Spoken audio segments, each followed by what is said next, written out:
I had my absolute best childhood friend. Since I was 6 years old, she lived across the street.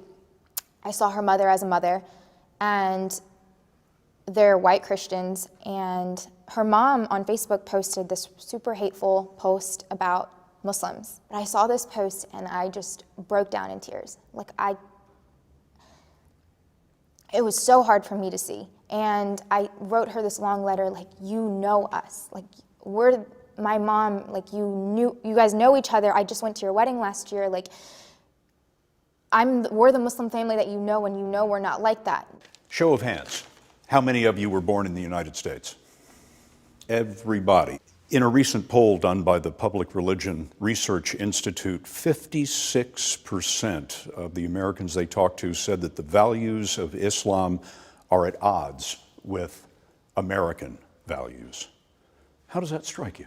I mean, I think it's absolutely absurd for anybody to say that anyway, because we were raised in a way where we believe that you were supposed to follow the law and the values of the land that you live in, and we were born and raised here. What do you think people misunderstand about the values of Islam? I think they believe too much that the religion places an emphasis on violence.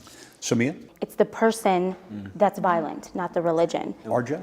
And when you nitpick a certain religion or you try and find out certain verses from any sort of text, you're going to find the violent verses. The Quran was written in Arabic, which is a deeply metaphorical language where one word has hundreds of meanings. So if you want to define it in a violent sense, you're going to be able to define it in a violent sense. The same way if you want to define it in a peaceful sense, which 1.5 billion people do, you're going to be able to do so. But there are no verses in the Quran that allow killing of innocent people under any circumstances. Terrorism, in your view, is outlawed It's by outlawed. the Quran. It's the last thing Completely. any Muslim should be doing. When you hear of an attack like the one in Paris, like the one in San Bernardino, and you have to get up and go to work or go to school the next day, what's going through your mind? Fear. Samia, what are you afraid of? I remember after the attacks had happened, I was terrified because I knew that we would get the backlash for what had happened to all those innocent people. Have any of you been confronted by somebody on the street? Anybody have words with you? Yeah. It was the Monday after the Paris attacks had happened, and I went to school. I was walking, and a man that was leaning against a parking meter, I was walking past him, and he stuck out his leg, and he tripped me right in front of, everybody, and I fell onto the floor, and then he threw down his cigarette, and he started screaming in my ear, like on the right side. He was just like, "Go back to where you came from." And He didn't mean Long Island. that's what I thought he meant, that's where I'm from. And I've never felt hate like that before, so it was the first time for me.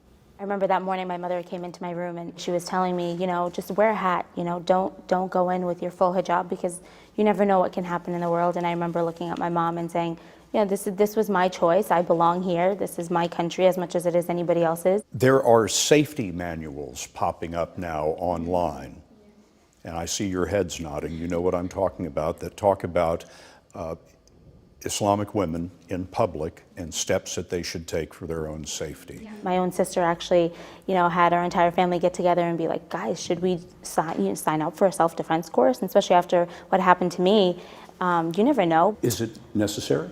Absolutely.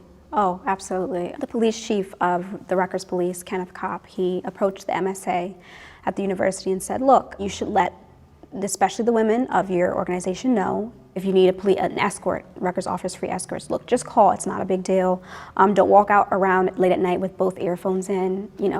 Keep an eye on your surroundings, and et cetera, et cetera. This was the campus police talking to the Muslim Students Association. Yes. He approached the Muslim Students Association after the Paris attacks.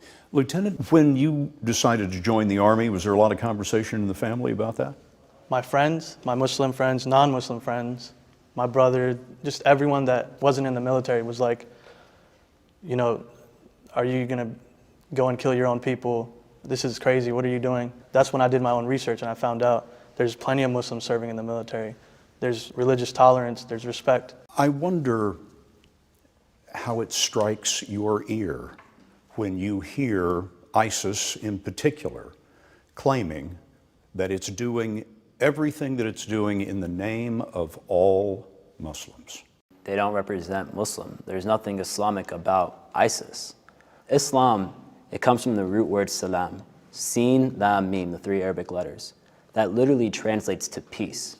ISIS goes against the very tenets of it. ISIS has a very clear agenda. They've said it. They want to eliminate any gray zone of Muslims being tolerated in the West. So then we have hateful acts that are carried out and politicians or presidential candidates coming out and perpetuating this hateful rhetoric and giving into what ISIS wants. Yeah. I mean, I can't tell you, after Donald Trump's proposed ban on Muslims coming into the country, how many articles were finally written about how he is playing into the hands of ISIS. Samia, what did you think the first moment that you heard of Donald Trump's proposal to ban all Muslims from entering the United States?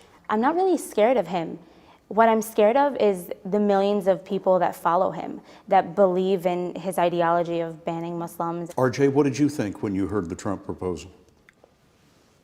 I was in disbelief. I mean, I couldn't believe that the leading contender for the Republican Party is able to say something like this and gain even more support. I don't like to identify myself as a Muslim American. I'm an American who is Muslim. People don't identify themselves as Christian Americans or Jewish Americans. They're Americans. The same way that I'm a second-generation American. So why is there this divide that Donald Trump wants to create, and those people that support him want to create, when I'm just as American as them? And the reality is, there's Facebook posts, there's going to be hate, there's going to be prejudice, but how are the Muslims that have the knowledge, what are they doing? The president said in his address the other night, it's the responsibility of Muslims around the world to root out misguided ideas that lead to radicalization. So what are you doing about it? We need to get rid of the credibility. I don't really think that the problem necessarily is that Muslims aren't doing anything, because that's absolutely not true. When there is a shooter who shoots up a movie theater and he happens to be white, does the president go on TV and say, look, white people, you have to, speak up against, you have to root out the crazy people in your communities who are going to go and shoot up schools? That doesn't happen. What do you think of how the media covers terrorism? Poorly. Very poorly. Before any investigation goes on after a shooting or any kind of attack, if the name sounds Muslim, it's a suspected terrorist attack. Every single time. And so every Muslim in America is on the edge of their seats, like, what's the name? What's the name? Has the name been released? Not because of the attack being carried out and how horrendous it was, but because everybody's scared of the backlash. There's been more terror attacks committed by non-Muslims in America than there have been by Muslims in 2015. But because Islam is getting this flack on mainstream media, it forces people in the community who care enough to understand what's going on to be like, well, let me look into it. Let me actually talk to American Muslims. So you see how similar we all are, and then when you do that, everybody kind of comes together. Communication is the antidote to fear. Oh, 100%. As Muslims, we can't wait for someone to come ask us. We have to communicate. We have to go out there and tell them and educate them. I feel like the generation before us probably wouldn't have had that courage, because they didn't have to deal with what we're going through with Islam being on the spotlight. You've grown up with it. Yeah. Yes, sir. We've It's the only only known. world we've known. It's exactly. Yeah, we grew up in a post 9/11 world. It's the only thing we know. We only know about Islam being viewed as hate, whereas we grew up in a household where Islam is love, it's peace, it's helping one another, compassion.